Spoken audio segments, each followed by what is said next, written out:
O que vai acontecer se o José Ricardo morrer? A Carmen quer pegar o dinheiro dele. E aí? O que vai acontecer?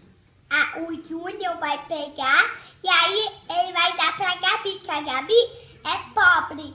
Ela é pobre de dinheiro. Mas como é que o Júnior vai fazer para pegar o dinheiro da Carmen?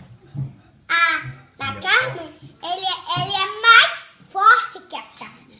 Menina é mais forte que menina. Ah, é? Então o Júnior é mais forte que a Carmen. Aí ele pode roubar. Mas as meninas... E aí, a Valentina, sabe? Olha da atropelada que ela fez, se ela não morrer, né? É. E aí ela sarada, até a Gabi já tá sarada.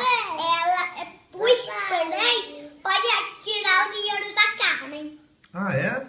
É Muito bem. Muito bem.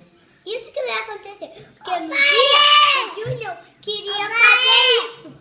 Que você não viu. Não viu. Aí o Júnior queria fazer isso, cara. É, eu não vi esse dia. Mas as Porque meninas... eu tava na casa da mamãe. mas os meninos são mais fortes que as meninas, mas as meninas são mais inteligentes que os meninos, né? Inteligente. É.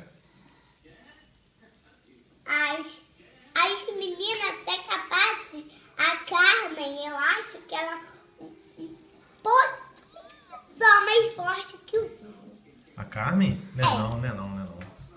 O Júnior é mais forte que a Carmen. É. Mas o Júnior é mais inteligente que a Carmen é muito malvada. Pessoas malvadas não são inteligentes, né? E aí, a Carmen, o Júnior é mais forte, a Gabi é mais forte, É. a Valentina é mais forte, É. que mais? A polícia pode pegar É verdade.